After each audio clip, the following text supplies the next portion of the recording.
El pobre Corencillo que la se enamoró, el pobre como pudo las alambre rompió, la ingrata calandria después que la sacó, también el señor libre, polo, polo, polo. El pobre Corencillo de la se enamoró, el pobre como pudo las alambre rompió, la ingrata calandria después que la sacó, también el señor libre.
Isika Andriamanitra tsirairay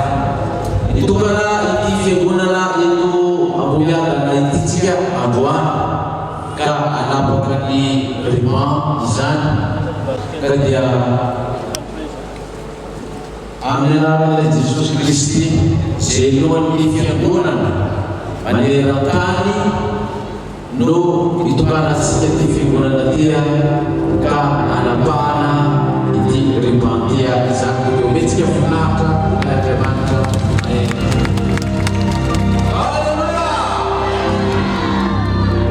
Amin'ny anaran'i Jesosy Kristy no anapahana ity riman ity fitokana ity fiangonana eto Ambohidahy ity. Hoazy ny era sy voninahitra.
Dia makatoerana ny mahare amin'ny ilany ankavanana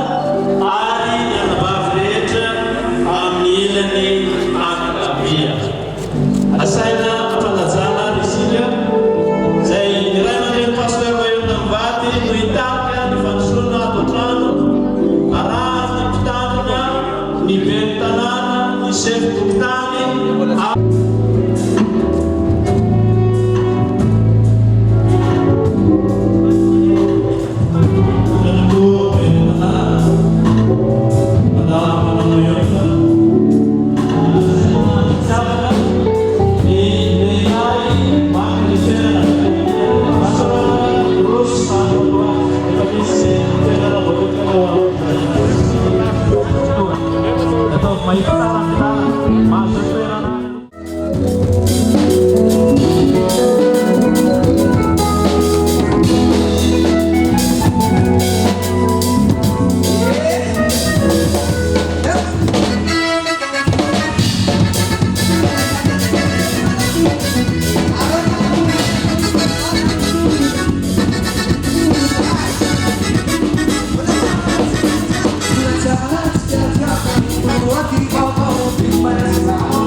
Uapuna tu fai hata mropuna safatu. Uapuna na tu fai hata mropulu jadi di fai fito be pura ta ko mropulu. Azafada la lavu ni fa vo no. Ada ta la vravu funno ta futua na ishi.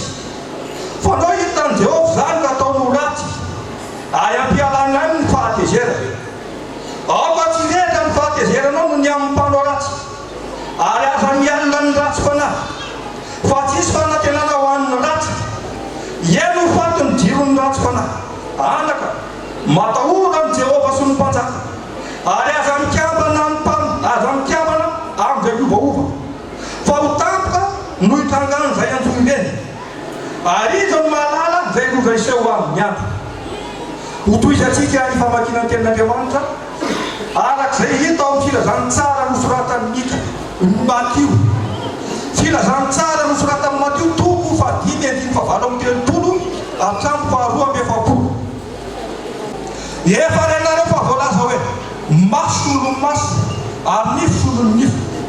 fa izao kosa milaza aminareo hoe aza matahotra zay manisy ratsy ianao fa nazovy mameltamany an-takolako ankavanana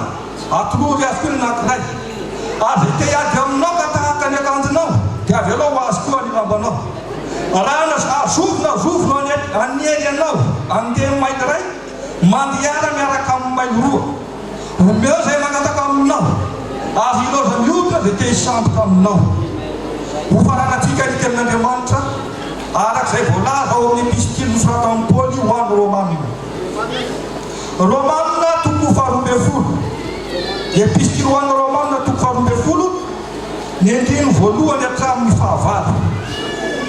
epistily ho an'ny Romanina 12 ny andiny voalohany hatramin'ny fahavalo ny soramana ny fitondratena mahamendrika ny kristiana ny andiny voalohany koa amin'izany mangataka aminareo ary rahalahy noho ny fanondrapon'Andriamanitra mba hatiloro ny tenanareo fanatitra velona masina sitrak'Andriamanitra dia fampopana mety ataonareo zany ary aza manaraka amin'ny fanao zao tontolo zao fa mivany fanavozana ny saina amantaranareo sitrapon'Andriamanitra dia zay sady tsara no akasitrahana no mamy fa noho ny fahasoavana no mena dia izao no lazaiko amin'ny olona rehetra zay eo aminareo aza miavinavikevitra ka mihevitra no zay tompony ho heverina fa mihevera zay olona araky lohatry ny finoana izay no zarain'Andriamanitra ho anareo avy fa toy ny alanantsika zavatra maro momba ny tena iray nefa tsy mitovy asa izay rehetra momba ny tena dia toy izany koa isika na dia maro azy dia tena ray ihany ao amin'ny Kristy ary samy miara momba ny tena isika rehetra satria samy manana fanomezam-pahasoavana samy hafa isika araky ny fahasoavana izay nomenantsika raha faminaniana dia aoka atao araky lohatry ny finoana raha fanompona amin'ny fiangonana dia aoka amin'ny fanompoana raha mampianatra dia aoka ao amin'ny fampianarana raha mananatra dia aoka ao amin'ny fananarana izay manome dia aoka ao amin'ny fahatsoram-po izay manapaka dia aoka ao amin'ny fahazotoana izay mamindao dia aoka ao amin'ny fifaliana ray masina manamasina ny famarinana fa ny tena famarinana lasantsika ny vavaka alohan'ny andrasitsika ny afatra sy ny tenin'Andriamanitra Jehovahandriamanitra ray eo misotranao zay noho ny fitahina lehibe sy ny fagagana zay nataonao teto amin'ity fiangonana Ambomiadana ity izay navita izao fiangonana ngeza be izao na dia atao hoe ondro vitsy ary izy ireo tompo dia nanaonao ny herinao sy ny fitahina fenampiampy ka dia nanao ny trano ary fitasoana tsara tongeto izay androany hitokana izany fiangonana izany mba ho voninahitry ny anaranao tsy tongeto hitokana ny fiangonana ihany izay fa tonga maro be ihany koa izay ame voninahitra ny anaranao ka dia nitondra ny fanatitra sy mifavokarena araka ny baikonao hoe aoka tsy misy iseho foana natreko tsy mitondra fanatitra ny olona voaka ny olona samy mitondra arak'izay zaka ny avy araka ny fanambinana sy ny fitena izay men'Andriamanitra azy ko dia raha isy tompo izany mba hoanitra kasitranao amin'ny seza fiandriananao ary tsy verina aminao foana ny teninao raha tsy nantanteraka izay ny ampandehananao azy izay manao hoe voako ny varavaran'ny lanitra ka androtsako fitena fianambiam-po anareo hoy Jehovah tompony maro amen masiko teny mafy ny valalaka tsy any mba mivokatra reo ka dia avanimbony voaloboka raha any an-tsaha hoy ianao Jehovah tompony maro ko dia raha isy zany mba hoe mokamanitra amin'ny seza fiandriananao tonabavaka zay mivoakanao zay tsy mba nanakatolotra mba ho tahinao mba hitondra mipifalianao anao koa ko dia mitanena ary Jehovah amin'ny alalan'ny vakitenin'ny soratra masina zay ny vakinay teo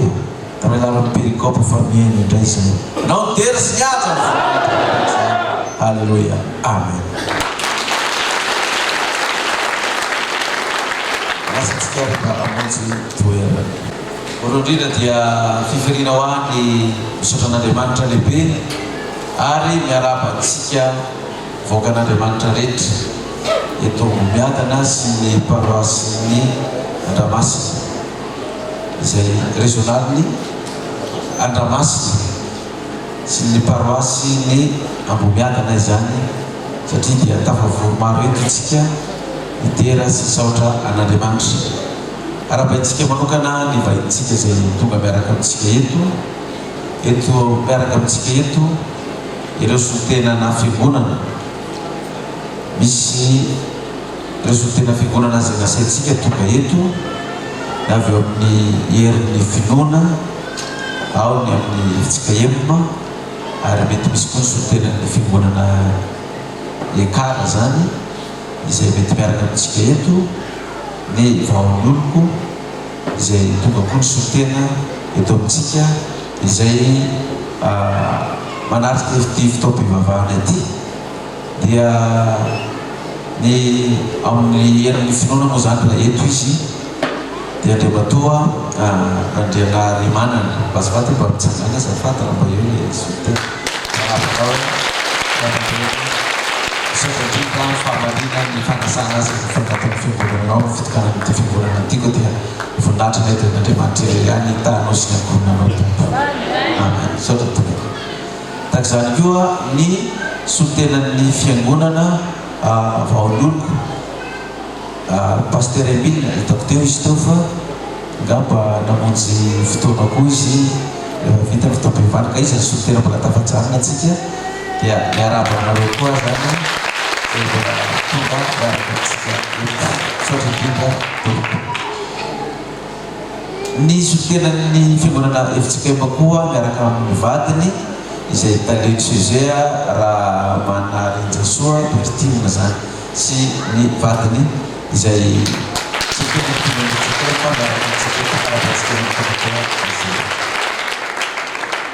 saotra tompo. Dia tahaka izany koa ny Ramatoa Rafaly Manatsoa Jean Richard tonian'ny izy zanaka tonian'ny zanatopy Ambomiadana Azafata tompo.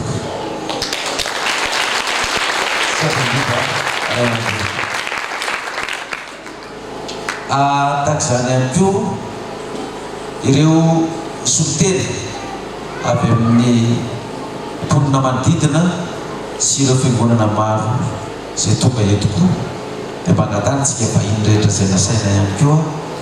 satria dia tsy ho aro azy daholo moa ny anarana zany fa dia tsika vahiny izay nasaina rehetra dia mangatana mba hitsangana koa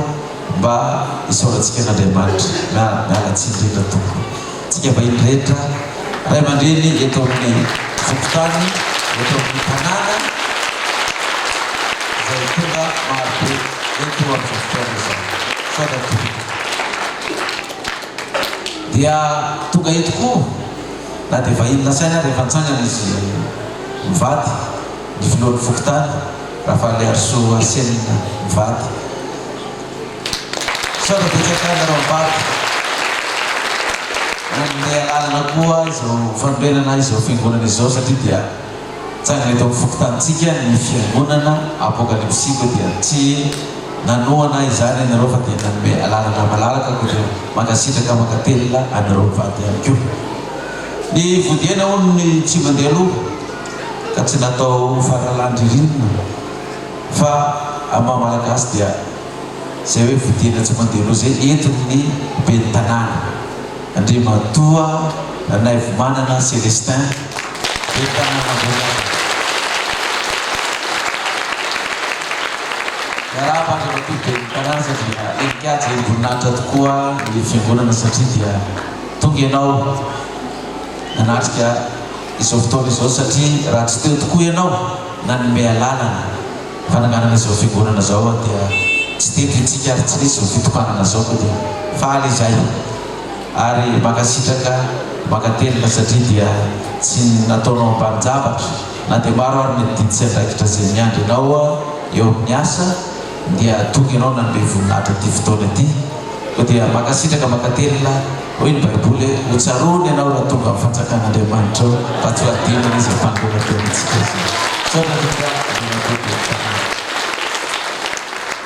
zay no ela fa dia atao araba iraisany rehetrarehetra moa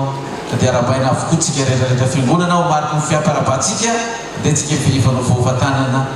amin'izao andro lehibe androany eto Bomiadana izao fitokanana ty fiangonana ty ka dia tsy adinontsika ny miaraba koa ny fiangonana rehetra eran'ny Madagasikara izay maheno ty toriteny ity sy hatrany ampitan-dranomasina izay tsy tapaka koa ny mieno ny radio fanambarana ka mandray ty toriteny ity hatrany amin'ny continent américaine any, ny européenne, ny africaine, ny Asie dia misy malagasy, misy mpikambana apokalypsy izay mieno ity toriteny izay iarahantsika eto Bomiadana ity. Zany commune Bomiadana izany dia aty Atsinanana Antananarivo avy ao Ambatofotsy miditra mankaty Andramasina dia mandalo aty Sabotsina Botromby dia Abobe Manjaka dia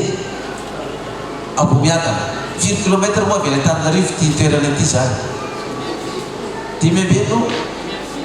fitopolo izany hoe 75 km miala avy Antananarivo ity toerana Bomiadana ity somary misy lavadavaka ihany, rehefa fahavaratra dia somary misy fotafotaka ihany, ary rehefa ririnina dia misy vovoka ihany. Fa izay soran'Andriamanitra fa efa mba nisy orana tamin'ity faritra taty ny aloha lalana anay satria hoavy pasteur Moïna sy ny mpiara-miasa aminy ka dia aloha nosorona ny vovoka ka dia efa mba lalana tsy dia nisy vovoka nandalovana fa dia ranodrano ary tsy dia mbola mamotaka loatra fa tonga somatsara ko dia faly miaraba ireo voakan'Andriamanitra rehetra maneran-tany itsika amin'ny alalan'izany tena enareo marikamariky zany.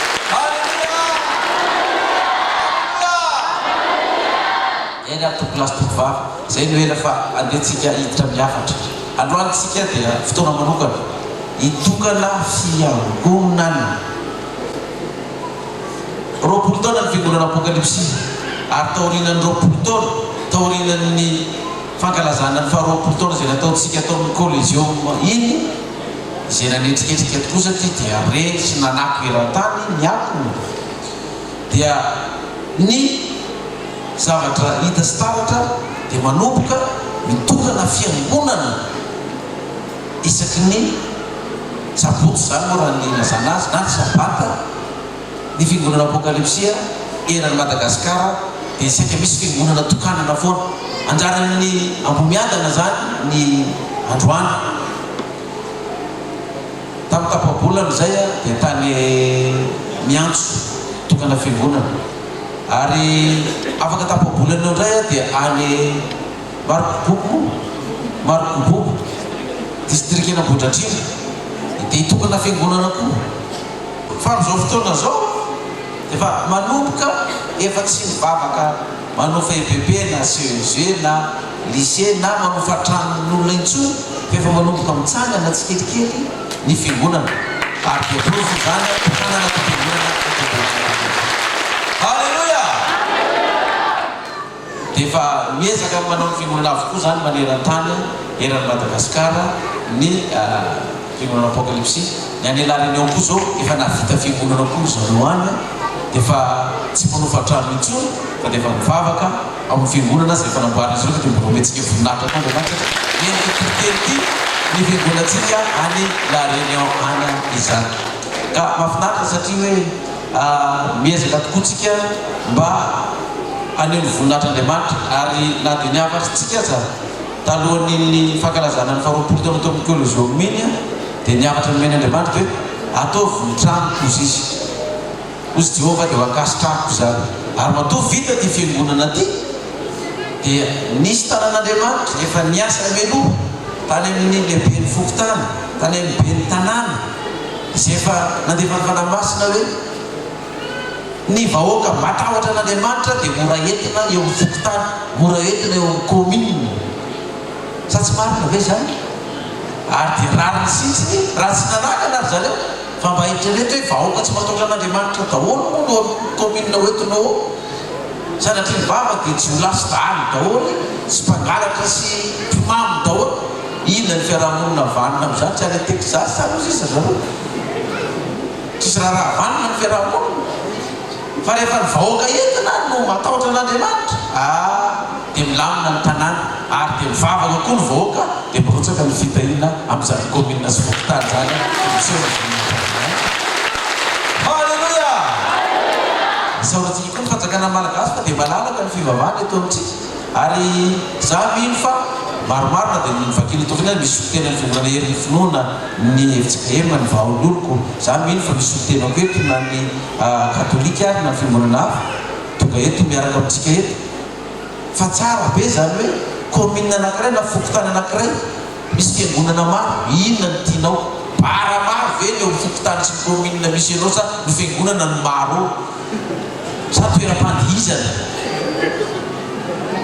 dia sy nyteny tamiko hoe sy dera pasteur Mayol fiangonana efa be da be mbola silasila fiangonana nefa jereo ny fiarahamonina ohatra ny mahabe ny fiangonana indray mampatonga ny be ny mpangalaka be ny jiola be ny mpanao ratsy sisa fa tokony foanafoanana any mihitsy raha fiangonana reo fa tokony atao anakefatra le FFKM ihany dia samy mitritrany fiangonana FFKM any dia vita dia zay mantsy le olona resaka tany izy ianao be da be ny fiangonana dia be ny mpangalaka be ny jiola dia ny fiangonana betsaka zany mahatonga an'io zay izy ny mahatonga an'io toy zay mantsy azy andrano foana reo fiangonana rehetrarehetra reo hitanao azy ka raha fanana zany io fiangonana io dia mena ny mpangalaka dia mena ny jiola dia mena ny dalo ndramoana foana ny hitanao azy eny marina ihany moa zany ozy izy fa izy ohatra be loatra ohatra maniry ohatra ny anana dia tsika tsony ve izy anao rany izy any tsy arana za lazako anao misaoranao an'Andriamanitra fa ny firenekafa any le any tamin'ny silamo zany anika tsy azo ivavahany kristiana tsy azo ivavahana ary misy lalàna mihitsy azy any tamin'ny silamo sasany ara-dalàna ny mamono ny rainy na ny reniny na ny zanany na ny bebeny na ny databeany zay mivatom-pinoana kristianina tena misy fianakavianao zany na reninao na rainao na zanakao mivadika finoana lasa kristianina dia azonao finoana dia ianao mihitsy makany amin'ny fanjakana ny vinoko ny reniko fa nivadika kristianina na inona kristianina fiangonana ivavahany zany na katolika izy na protestant na fiangonana zany dia ary amin'ny fanjakana ianao dia mahazo vola satria namono ny reninao zay mivadim-pinoana kristianina fa tsy azo atao ny mivadim-pinoana kristianina fa tsy maintsy silamo daholo eo amin'ilay tanàna dia raha zanakao koa ny mivadim-pinoana kristianina dia azon'ilay ray koa mamono azy atao dia milaza ilay fanjakana izy ty zanako ty dia efa nanarana sy nitenenina tsy vadim-pinoana kristianina fa navadim-pinoana kristianina dia ny vinoko ty ny taratasy tany amin'ny be masy fa efa maty izy io meo ny sosy dia mahazo inona indray zany mahazo vola indray zany fa eto amintsika eto Madagasikara malalaka sika tsy sakanana tsirairavy samy fidy zay fiangonana tiny zay metimety aminy dia mivavaka manompo an'Andriamanitra ka ny olona mivavaka amin'Andriamanitra ny fiangonana zay mitsangana zany resy lata zato isan-jato fa amin'ireo fiangonana reo be da be ny olona efa afaka tamin'ny toka afaka tamin'ny sigara afaka tamin'ny adalàna efa afaka tamin'ny famonoana vady efa omerim-bady aman-janaka manana tokantrano ara-dalàna fa tsy tokantrano maso intsony efa tsy nanao jiola intsony efa tsy nanao dahalo intsony ka misy maafaka an'izany raha tsy ny fiangonana meo voninahitra halleluia fiangonana maafaka an'izany ka otokanany ty fiangonana ty androany dia misy afatra omenany ty fiangonantsika ty raha ny perikopatsika izay efa vita volana melolo fotoana tany dia mahagaga fa dia mifanindry amin'ity fitokanana fiangonana ty ny afatra azy omenantsika anatra afatra omenantsika fiangonana zay tokana fiangonana zay manatrika rehetrarehetra ny perikopatsika raha nio volana tao ohatra ny jerevana dia tonga dia ny afatra omenan'ny fiangonana tokanana zay tokana fiangonana rehetrarehetra dia zao ny afatra omena azy tsara mba hitantsika aloha izy vaky tentsika perikopa mako ty dia vakiko aloha izy dia vavantsika mandray leso ho bolana toko fa efatra amby roapolo andeha ny fito amby folo